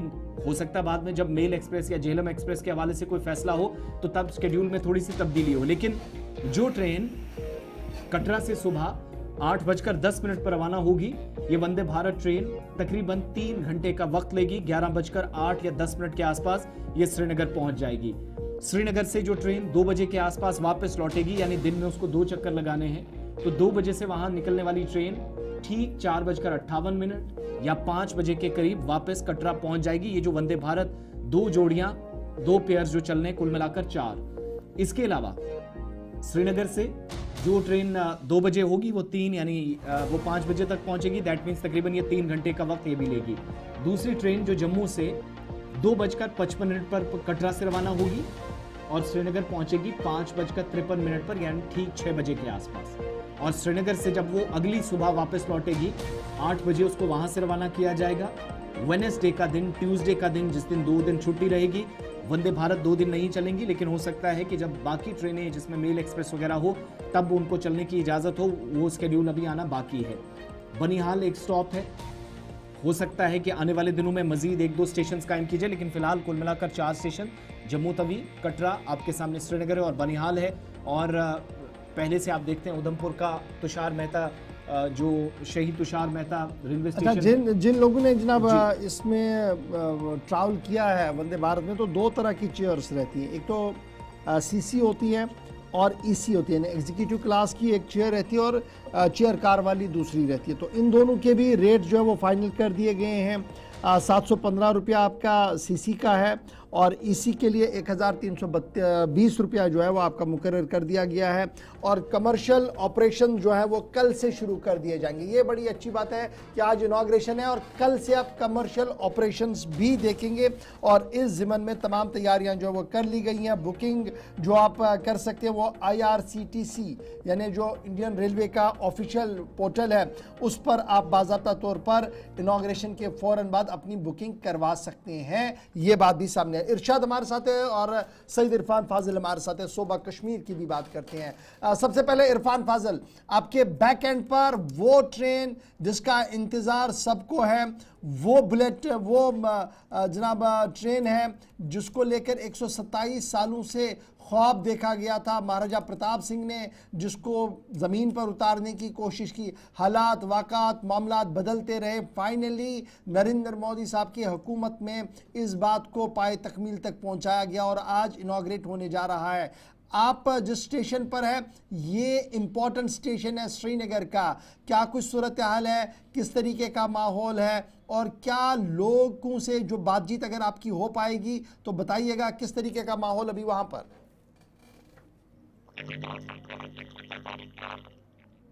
चाहूंगा ये बहुत ही खुशाइन कदम है और इस बीच अगर देखा जाए तो लोगों में काफी ज्यादा उत्साह है, खुशी है और खुसूसन ईद के मौके पर ये बहुत बड़ी एक सौगात है। इस बीच अगर मैं बात करूं तो इन द बैक आप देख सकते हैं कि वंदे भारत की ट्रेन जो है जो बिल्कुल इस वक्त विजुअल्स के जरिए मेरे वीडियो जर्नलिस्ट जो फिरदौस नजार है वो आपको दिखाना चाहेंगे कि इस वक्त का जो माहौल खासतौर पर नौगाम रेलवे स्टेशन का है। यहाँ पर आपने पूछा कि वो काफी ज्यादा उत्साह है, उनका मानना है कि ये दोनों सेक्टर्स के लिए बड़ा इंपॉर्टेंट कदम है। एक जानिब जिस तरीके से कश्मीर में ट्रेन चल रही है अब पूरे हिंदुस्तान को ये कनेक्ट करेगी, मगर इसके साथ साथ traders, student, stakeholders, tourism, हर एक सेक्टर को इसमें फायदा मिलेगा। न बल्कि खास तौर पर उनका ये मानना है, उनका ये भी मानना है कि जब खास तौर पर कश्मीर में मौसम के मामला बदल जाते हैं, खराब हो जाते हैं, तो उसके साथ साथ यहाँ का रास्ता कट जाता था तो हवाई जहाज की जो टिकट है वो काफी महंगी हो जाती थी। तो ये चीज है कि डेफिनेटली आप फायदा जरूर मिलेगा कि ट्रेन के जरिए गुड सर्विसेज या स्टूडेंट्स को पढ़ाई लिखाई के लिए या ट्रैवलर्स को टूरिज्म को लेकर जो टूरिस्ट है उनको भी फायदा मिलेगा, क्योंकि कह सकते हैं कि एक साइड से इकोनॉमी के लिए भी एक बहुत बड़ा फैक्टर है, दूसरी जानिब अगर देखा जाए तो कश्मीर के लिए तो है ही बड़ी बात। और साथ ही साथ आज के जो लोकल्स है उनका मानना है कि मोदी जी के काफी शुक्रगुजार हैं और सबसे बड़ी बात यह है कि ईद के मौके पर उन्होंने ये सौगात खास तौर पर ये ईद का जो कह सकते हैं ईदी हमें भेजी है। तो अब यहाँ पर दूसरी बात ये बनती है कि फिलहाल नौगाम जो श्रीनगर स्टेशन इसका तय कर दिया गया है, कुछ लोगों का ये भी मानना है जैसे बाकी स्टेशन है वहां पर भी जैसे बारामूला वगैरह वहां पर भी इसे आगे कनेक्ट करना चाहिए ताकि ये सर्विसेज और इस सर्विस का फायदा जो है और भी ज्यादा उठा सके। पुख्ता खास तौर पर इस सिक्योरिटी पॉइंट ऑफ व्यू के लिए मैं अगर बात करूं तो पुख्ता इंतजाम किए गए हैं और इस बीच ये खबर है कि दिन के ठीक 11:15 बजे वर्चुअल जी हाँ मोड के जरिए ट्रेन को हरी जी सईद इरफान फाजिल आप बने रहेंगे हमारे साथ, आपके पास दोबारा मैं लौटूंगा, आपका ऑडियो भी जरा ठीक कराइएगा। फिदा हुसैन हमारे साथ साउथ कश्मीर से ज्वाइन कर चुके हैं, लेकिन उससे पहले नॉर्थ चलते हैं जहां पर फाइनल डेस्टिनेशन होगा वंदे भारत का। इरशाद, काफ़ी इंतज़ार था नॉर्थ के लोगों को कि जनाब कब ये ट्रेन चले, कब गुड्स एंड सर्विसेज ट्रेन चलें, कब दूसरी मॉल ट्रेन चलें, ताकि आपका जो हॉर्टिकल्चर के साथ लोग हैं उन्हें भी राहत मिले, फिर जो बिज़नेस क्लास है उनके लिए भी एक राहत होगी जब बराह रास्त अब माल दिल्ली, लखनऊ और जहाँ जहाँ से भी लाना वो यहाँ बराह रास्त आ सकता है। तो अभी जिस स्टेशन पर आप खड़े हैं किस तरीके का माहौल है और लोग जो स्पेशली नॉर्थ के हैं, नॉर्थ बेल्ट के लोग हैं, क्या सोच रहे हैं? बहुत शुक्रिया। अगरचे हम इस पीएम के विजिट के हवाले से बात करें क्योंकि अभी थोड़ी देर के बाद जो है इस रेल लाइन की जो इनाग्रेशन होगी और इसके साथ साथ मुख्तलिफ प्रोजेक्टों का जो है संग बुनियाद जो है वो डाला जाएगा और ये बाकायदा तौर पर जो है अभी थोड़ी देर के बाद जो है प्राइम मिनिस्टर कटरा के इलाके में आएंगे और उसके बाद जो है कौम से खिताबी करेंगे। और देखा जाए यहाँ पे लोग जो है काफ़ी खुश और काफी मुतमईन दिखते हुए नजर आ रहे हैं, क्योंकि ये दिरे ना मांग थी, ये इस ईद पे जो है पूरी हो चुकी है। और देखा जाए आज यहाँ पे मुख्तलिफ लोगों के साथ हमने बात की और लोग जो है बड़े खुश और मुतमईन दिखते हुए नजर आ रहे हैं। इससे पहले यहाँ पे जो फ्रूट से वाबस्ता लोग हैं, चाहे दीगर जो यहाँ पे टूरिज्म सेक्टर है, हालांकि उसको पिछले दिनों की बात करें या पिछले सालों की बात करें, काफी जो है नुकसान से दो चार होना पड़ा। अब आहिस्ता आहिस्ता जो है यहाँ पे ये बात काबिल जिक्र है, जब यहाँ पे ट्रेन आएगी, हालांकि उसकी वजह से जो है काफी फायदा आएगा। खुसूसन यहाँ पे एशिया की सबसे जो लार्जेस्ट फ्रूट मंडी है सोपोर में, हालांकि वहां से जो फ्रूट जाता था वो रास्ते में ही खराब होता था। अब बाकायदा तौर पर जो है इसी ट्रेन से जो है ये फ्रूट जाएगा, क्योंकि देखा जाए यहाँ पे फ्रूट ग्रोवरों के साथ साथ दीगर तबके के लोग हैं वो काफी खुश और मुतमईन दिखते हुए नजर आ रहे हैं। और अभी थोड़ी देर के बाद जो है इस रेलवे लाइन की जो है इनाग्रेशन होगी और इसके साथ साथ मुख्तलिफ प्रोजेक्टों का जो है वो बुनियाद जो है वो डाला जाएगा। खुसूसन यहाँ पे संग्रामा फ्लाईओवर के हवाले से बात करें, वो कंप्लीट हो चुका है, उसकी इनाग्रेशन होगी। इसके साथ साथ बारामूला कुपवाड़ा का जो नेशनल हाईवे है, जो वाइडनिंग का काम चल रहा है, उस हवाले से जो है बाकायदा तौर पर जो है संग दूसरा बुनियाद ये जो भी है वो डाला बताइएगा, जाएगा। आज चाहे आज मुख्तलिफ इरशाद आज बारामूला से जो ट्रेन आनी थी, चूंकि टाइमिंग्स तो आप पूरी तरीके से तब्दील हुई हैं, इस तरफ भी कोई ट्रेन जम्मू में भी जो स्केड्यूल में तब्दीली हुई, तो क्या उस हवाले से क्या तैयारियां रेलवे अथॉरिटीज की हैं? और जैसे ही वज़ीर आज़म का ये प्रोग्राम खत्म होगा, श्रीनगर वंदे भारत ट्रेन पहुंचेगी, तो सिलसिलावार तरीके से जैसे काम मामूल के मुताबिक चलता था वैसे ही ट्रेनें दोबारा से बनिहाल तक चलेंगी? जी बिल्कुल, अगर देखा जाए आज सुबह से तकरीबन 2 ट्रेनें जो है बडगाम के ओर, यानी कि इसके साथ साथ श्रीनगर के ओर जो है रवाना हो चुके हैं। और देखा जाए इस समय यहाँ पे बारामूला के इस रेलवे स्टेशन पे जहाँ पे हम इस वक्त मौजूद है, क्योंकि हजारों की तादाद में आज लोग यहाँ पे आए हैं, खुसूसन पहले से ज्यादा लोग जो है यहाँ पे देखे गए। और देखा जाए सिक्योरिटी के माकूल इंतजाम किए गए हैं, चाहे हम इस रेलवे स्टेशन के हवाले से बात करें या अच्छा इरशाद, ये बताइएगा जब फ्लैग ऑफ वहां से होगा तो क्या बारामूला एडमिनिस्ट्रेशन रिसीव करेंगी यहाँ पर कोई इस तरीके का कोई छोटा सा प्रोग्राम? जब एंड स्टेशन पर ये ट्रेन पहुंचे तो यहाँ पर कोई डिप्टी कमिश्नर या इस तरीके का कोई बंदोबस्त है कि वो आके इन लोगों को रिसीव करें यहाँ पर? बिल्कुल गवार जी, उस तरीके का प्रोग्राम यहाँ पे इस रेलवे स्टेशन पे नहीं है। बिलखुसूस यहाँ पे नॉर्मली तौर पर जो है सिक्योरिटी दस्ते जो है वो तैनात किए गए हैं। इससे पहले की बात करें, यहाँ पे बाकायदा तौर पर यहाँ पे बैंकरों के साथ साथ दीगर जो सिक्योरिटी के माकूल इंतजाम जो हर हमेशा रहता है, और उसके चलते जो है आज थोड़ा सा जो है उसमें जो कमी पेशी यानी कि ज्यादा सिक्योरिटी जो है वो यहाँ पे आई है। और आपको इन तस्वीरों में दिखाने की कोशिश करेंगे, यहाँ पे गिने चुने कुछ लोग हैं। हालांकि इसके बाहर, इस रेलवे स्टेशन के बाहर जो है पूरी तरह से जो एसओजी, सीआरपीएफ या दीगर जो पैरामिलिट्री, चलिए बहुत शुक्रिया इरशाद हमारे साथ नॉर्थ कश्मीर से ज्वाइन करने के लिए। थोड़ी देर में आपके पास दोबारा लौटेंगे, जून जो फंक्शन क्लोज नजदीक आनी है। जरा साउथ कश्मीर चलते, फिदा हुसैन हमारे साथ है और श्रीनगर से हमारे साथ सईद इरफान फाजिल भी हैं, जो मरकजी स्टेशन इस वक्त बना हुआ है। तस्वीरें आप देख सकते हैं, कल से लेकर अभी तक रेलवे अथॉरिटीज, इंतजामी अमला, सिक्योरिटी एजेंसियां भी मुतहरिक हैं।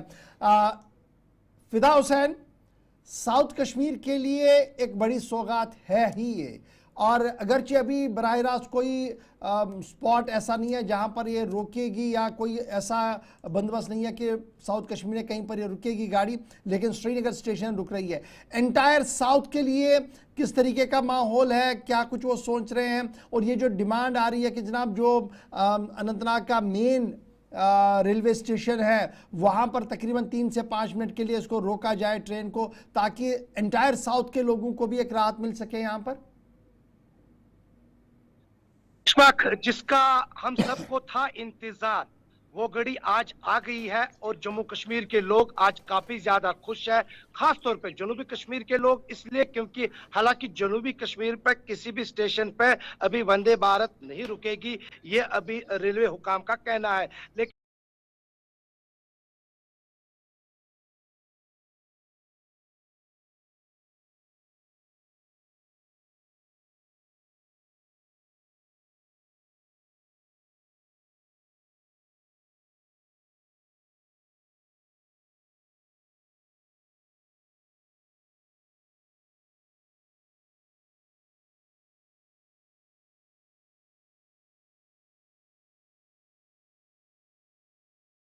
भी कश्मीर से है और उनकी भी यही डिमांड है कि अगर हम अपना फल जो है, चाहे वो चेरी हो, चाहे वो सेब हो, चाहे वो नाशपाती हो, क्योंकि वो कम वक्त में दिल्ली पहुंचना चाहिए या जम्मू पहुंचना चाहिए, कोलकाता पहुंचना चाहिए, बेंगलुरु पहुंचना चाहिए, और वाया ट्रेन अगर वो वंदे भारत में हम उसमें मालगाड़ी में उस माल को ले जाएंगे तो कम वक्त में वो वहां पर पहुंच जाएगा और हमें काफी ज्यादा पैसा मिलेगा। लेकिन अभी उसका भी इंतजार है। लेकिन आज लोग वाकई तौर पर, क्योंकि आज अरफा भी है और अरफे के दिन वजीर आजम हिंद नरेंद्र मोदी यहां पर एक बड़ी सौगात लेकर कुछ ही देर के बाद कटरा पहुंचेंगे और हमें वो तोहफा देंगे। क्योंकि जैसे आपने आगाज में भी कहा, जब आपने इरफान से बात की कि काफी वक्त के बाद ये इंतजार की घड़ियां खत्म हो गई है और लोग जो है जम्मू से श्रीनगर एक ही दिन में, यानी ठीक है जी। 4 घंटे फिदा आप जरा आपको भी स्टैंड बाई रहिए। लगेंगे। एक बड़ा इंपॉर्टेंट है इरफान, जरा फटाफट से, मैंने इस पर ब्रेक पर भी जाना है।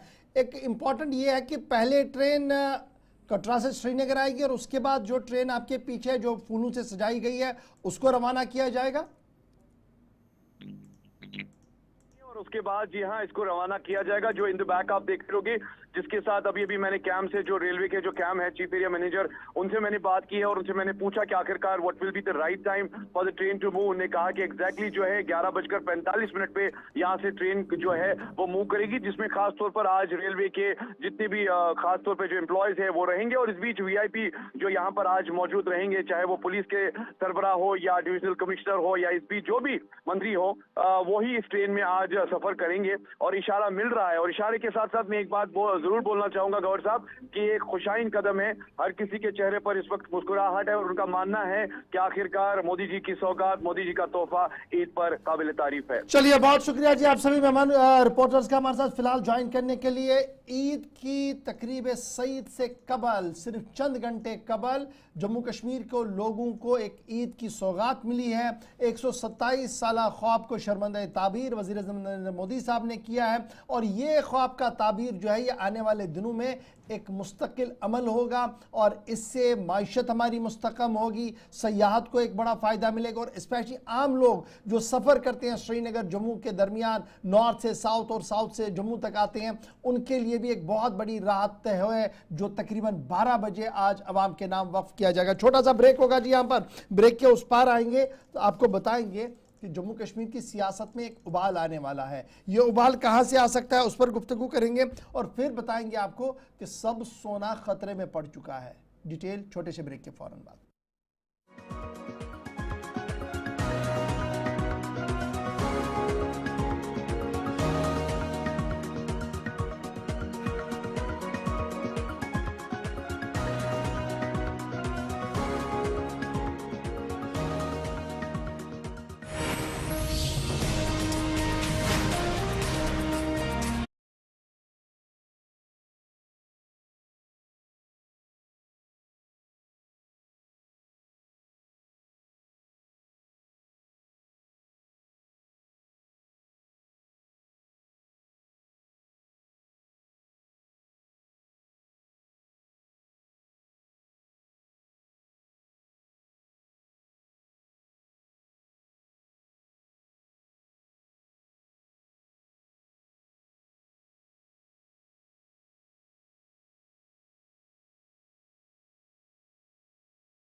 रिजर्वेशन वाली खबर।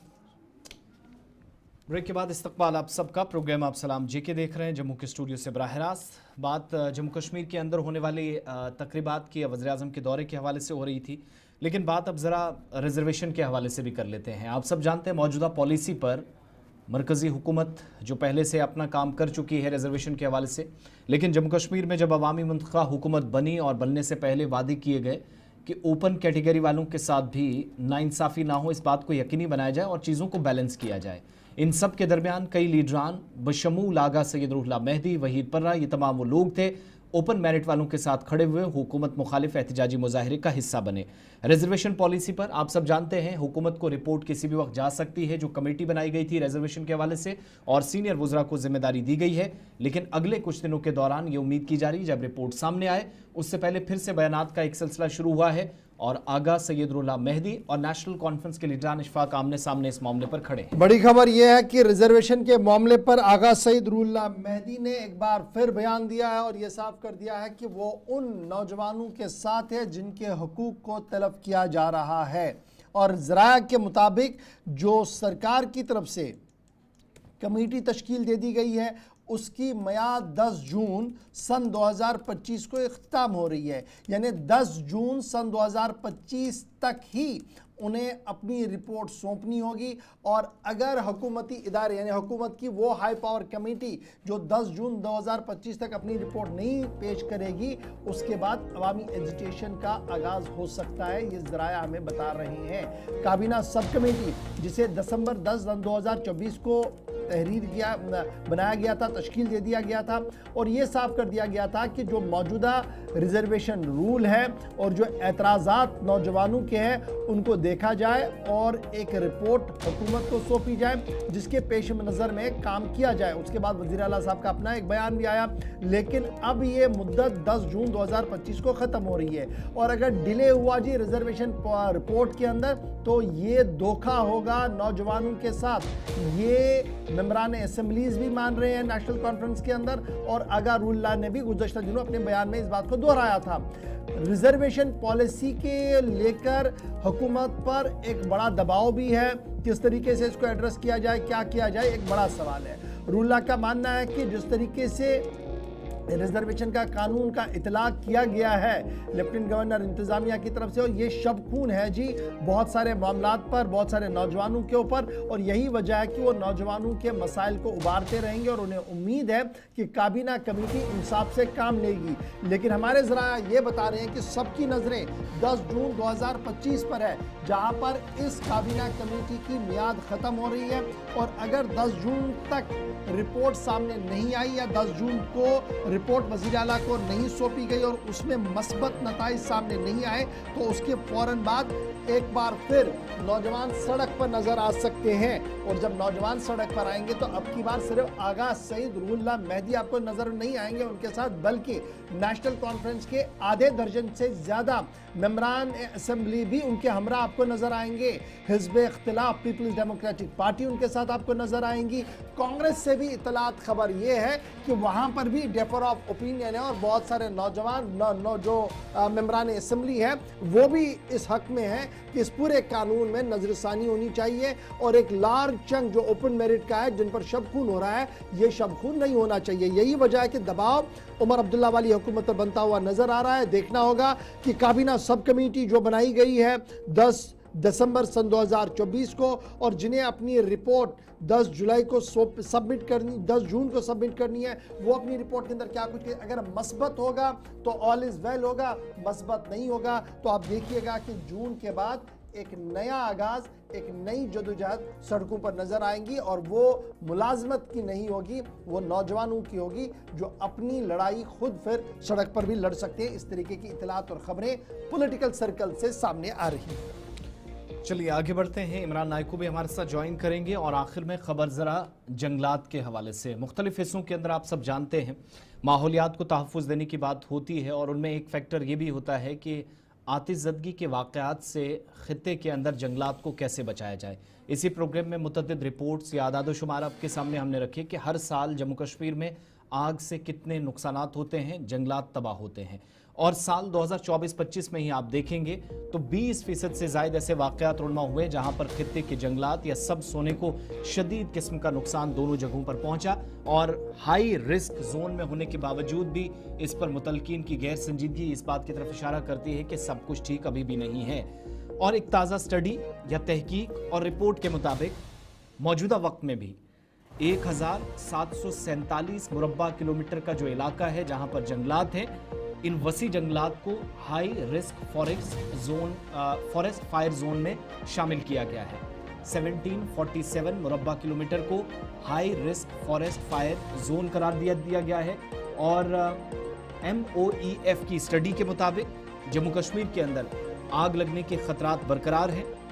इस स्टडी से पता चलता है कि 79% फायर डिटेक्शन जम्मू कश्मीर में, जिसमें महज 19% के आसपास का इलाका है, आज भी खित्ते के अंदर फायर सेफ्टी के हवाले से आतिशज़दगी के वाक़यात से बचने के लिए जो इक़दाम अमली तौर पर करने चाहिए थे वो नहीं हुए। इस बात की तरफ रिपोर्ट इशारा करती है। जम्मू कश्मीर ही नहीं, लद्दाख के अंदर भी जहां पर जंगलात का अगरचे कम इलाका है लेकिन अभी भी जो फॉरेस्ट फायर रिस्क है उस में आता है। हिमाचल प्रदेश आता है, उत्तराखंड आता है। और जब मैपिंग के ज़रिए या स्टडी के ज़रिए इस बात की तस्दीक हो रही है कि तवील मुद्दत के बाद भी हम उस मकाम पर खड़े हैं जहां सैकड़ों कनाल ज़मीन जिस पर जंगलात हैं, सब सोना है। यह हाई रिस्क वाले फैक्टर वाली जब बात होती है तो इन इलाकों को उसमें शामिल किया जाएगा। 62 स्क्वायर किलोमीटर जो फॉरेस्ट एरिया है जम्मू कश्मीर का, वो इंतहाई हाई रिस्क जोन में आता है। 8,972 स्क्वायर किलोमीटर फॉरेस्ट एरिया जो मॉडरेट रिस्क जोन में आता है, जो थोड़ा सा कम खतरा लेकिन खतरात बरकरार है। और 10,606 स्क्वायर किलोमीटर का इलाका है जहां पर मामूली ही सही लेकिन जंगलात में आग लगने के खतरात हैं। इसकी बहुत सारी वजूहात हैं, शदीद गर्मी, माहौलियाती तब्दीली, फिजाई आलूदगी और दीगर कई मामलात जिसमें इक़दामात की भी सख्त ज़रूरत है। इमरान नायक को इस वक्त हमारे साथ ज्वाइन कर चुके हैं। इमरान, स्टडी रिपोर्ट सामने आई है और जब GIS मैपिंग को देखते हैं तो हमें कहा गया कि जनाब हम फायर प्रोन जोन के अंदर है, जम्मू कश्मीर का पूरा जंगलात का इलाका, और जंगल में जिस तरीके की आग लगी है वो गुज़श्ता दिनों तमाम विजुअल्स हमारे सामने है। प्रिकॉशनरी मेजर्स के तौर पर ग्राउंड जीरो पर क्या कुछ है और मजीद क्या कुछ इस रिपोर्ट के अंदर है जो आप खंगाल रहे हैं?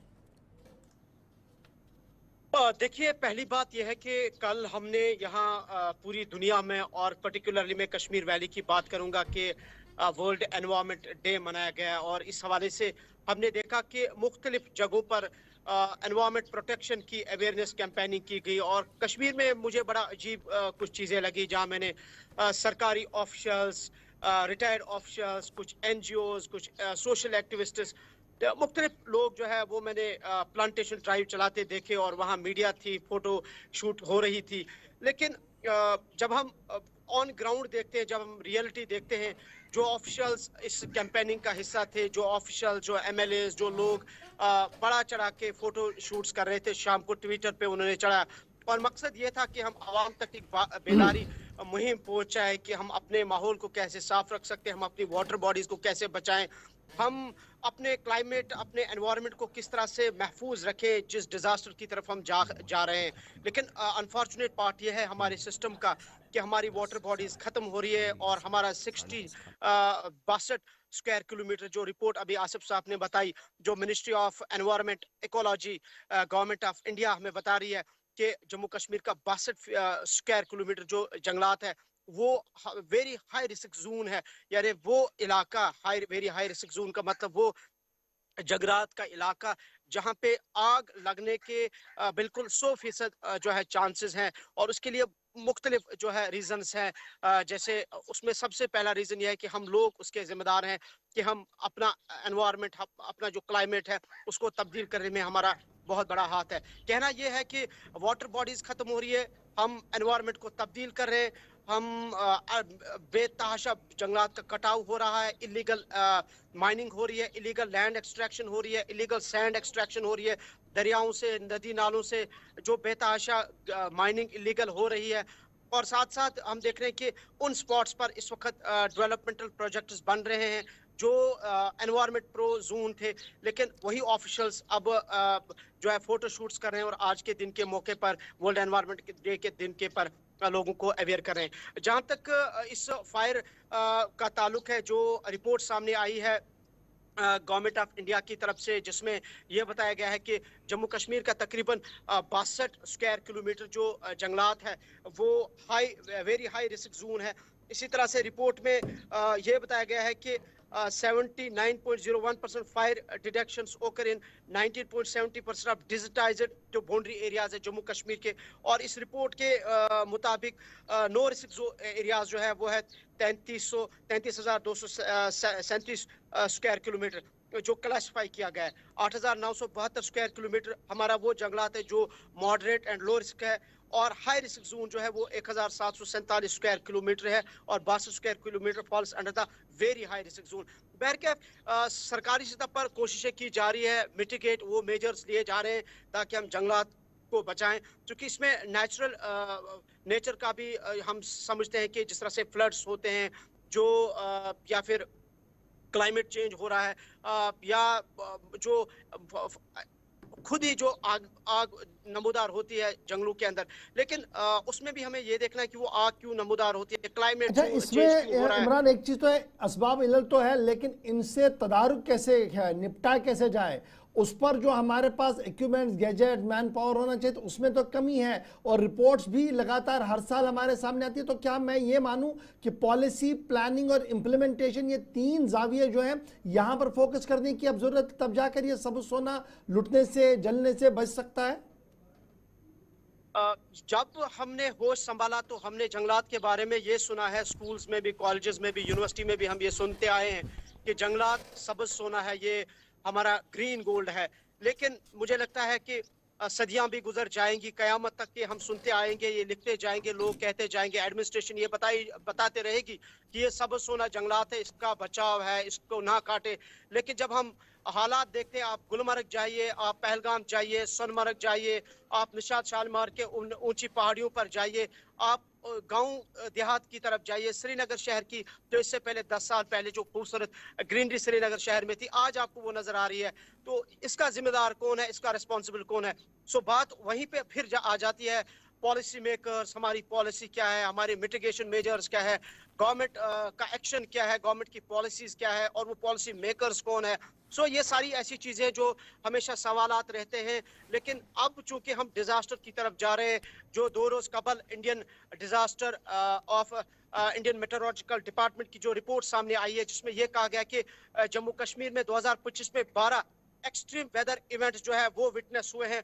और इसका मतलब यह है कि बेमौसम बारिशें, बेमौसम बर्फबारी, बेमौसम जो है जालाबारी हो रही है, और ये इंडिकेशन है डिजास्टर की, क्लाइमेट चेंज की। और अल्लाह बचाए कि अगर हम इसमें कंट्रोल करने में नाकाम हुए तो हम एक तबाही की तरफ जाएंगे, और ये सरकार की जिम्मेदारी है कि इसको जल्द अज जल्द इस पे इकदाम उठाएं। बहुत शुक्रिया इमरान आई को हमारे साथ ज्वाइन करने के लिए जी। फिलहाल 10 बज रहे हैं जी, इस बुलेटिन में हमारे साथ बस इतना ही।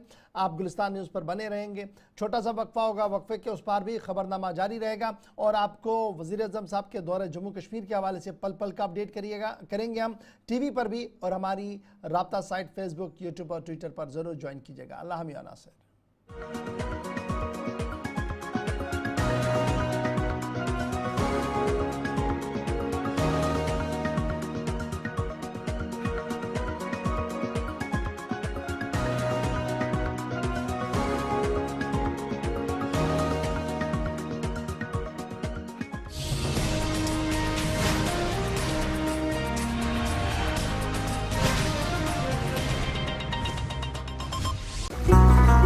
इबादत वही जो दिल से हो,